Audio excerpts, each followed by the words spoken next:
Boa tarde, galerinha. Vamos para nossa segunda aula de quinta-feira, agora com português. O que está dizendo na nossa aula de hoje de língua portuguesa? Vamos lá. Realize as atividades da página 53, que nos lembram o uso da pontuação, vírgula, ponto e vírgula e ponto final. Muito simples essa atividade de hoje, muito fácil, né? Vai ser rápida aqui a nossa explicação. Na página 53 está lá, ó. Nas últimas aulas, na última aula de português, nós falamos sobre o texto em rima, né, e texto em prosa, um texto em verso e texto em prosa, sobre a Iara, e aqui a gente vai falar algumas coisas a respeito de pontuação, mas também falando da Iara. Então, no texto Iara, o autor usa palavras que rimam e encantam, certo? Principalmente naquele texto 1. Então, localize nos poemas as palavras que rimam com as palavras a seguir. Pinte-as de acordo com a legenda, depois copias. Então, você vai voltar lá no texto. Você vai voltar lá no texto 1. Tá vendo? Nesse aqui, ó, onde tem rima. Tá vendo? Vai reler ele, vai reler esse texto da página 50, vai reler ele e vai pesquisar lá no texto quais são as palavras que rimam, qual palavra que vai rimar com águas. Lá você vai pintar de amarelo, que é a legenda, né? E depois vai escrever aqui qual é o nome dessa palavra, tá bom? Depois, aonde tiver bruma, você vai escrever, vai pintar lá de verde a palavra que rima com bruma, tá bom? Aonde rimar com a palavra bruma, você pinta de verde lá e escreva aqui. Escreve aqui. E, por fim, aonde tiver a palavra que rima com a palavra alumia, você vai também pintar lá, só que agora de vermelho, e depois vai escrever aqui. Tudo bem? Número 2.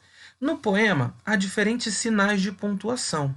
Localize e transcreva um verso que apresenta cada um destes sinais. Então, você vai voltar lá no texto 1 também. Aonde tiver um verso que tenha vírgula, você vai escrever aqui, tá bom? Aonde tiver um verso que tenha ponto e vírgula, você vai escrever aqui também, na segunda linha. E aonde tiver um verso que tenha ponto final, você vai escrever aqui. Simples e fácil. Tá bom? Aí essa parte aqui não precisa fazer, porque a gente não está na sala. Se a gente estivesse na sala, a gente ia fazer ali para a gente pesquisar, né, as funções desses sinais. Tá bom? Na fala, para demonstrar se o que estamos dizendo é uma pergunta, uma afirmação, uma dúvida, podemos utilizar, além da entonação da voz, expressões faciais e corporais. Na escrita, utilizamos os sinais de pontuação. Por exemplo, pessoal, vamos relembrar aqui um pouco dessas entonações. Vamos lá. Por exemplo,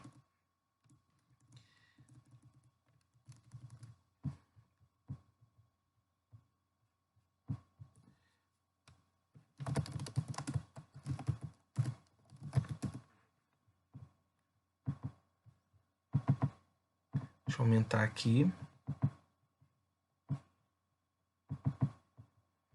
Tá ali. Vamos brincar. Se eu coloco um ponto de interrogação.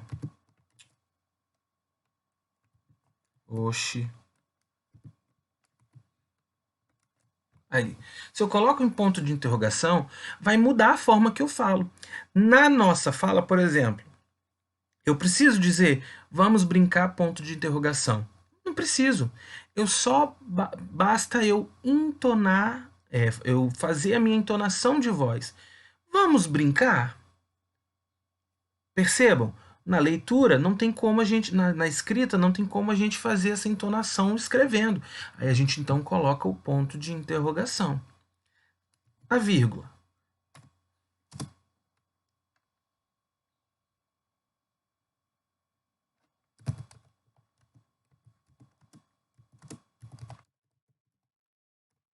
Olha lá. vírgula, eu vou falar essa frase e vocês prestem atenção, ó. Vamos brincar, passear e estudar. Ponto final. Eu não preciso dizer ponto final, mas percebam que aonde tem vírgula eu dei uma pausa na minha voz. Vamos brincar, passear e estudar. O ponto final indica que eu acabei com a frase, eu não vou falar mais nada. Eu acabei com aquela frase. Ponto final. A vírgula, ela indica uma pausa que eu tenho que dar. Porque se eu não tem vírgula, olha o que eu ia falar. Eu ia falar bem assim, ó. Vamos brincar, passear e estudar. Ué, vamos brincar, passear e estudar? Ficou sem sentido. Então eu preciso da vírgula ali para poder dar uma paradinha e ficar claras as ideias. Vamos brincar, passear e estudar. Deu para entender? Então isso aqui que está escrito aqui, ó, na fala, para demonstrar o que estamos dizendo, é uma pergunta, uma afirmação, uma dúvida, etc. Podemos utilizar, além da entonação de voz, a expressão facial e corporal. Por exemplo, é muito comum quando a gente está com dúvida, a gente fazer aquela cara assim, tipo assim, não estou entendendo nada. Então, a expressão facial, corporal, ela é muito importante também. Na escrita, a gente utiliza os sinais de pontuação. Tudo bem, pessoal? Então, entendendo isso daí, finalizando essas atividades da página 53, e aí nós finalizamos a aula de hoje. E aí só agora na próxima aula, tá bom? Qualquer dúvida, estou no WhatsApp, no nosso grupo aí, vocês ficam à vontade. Valeu!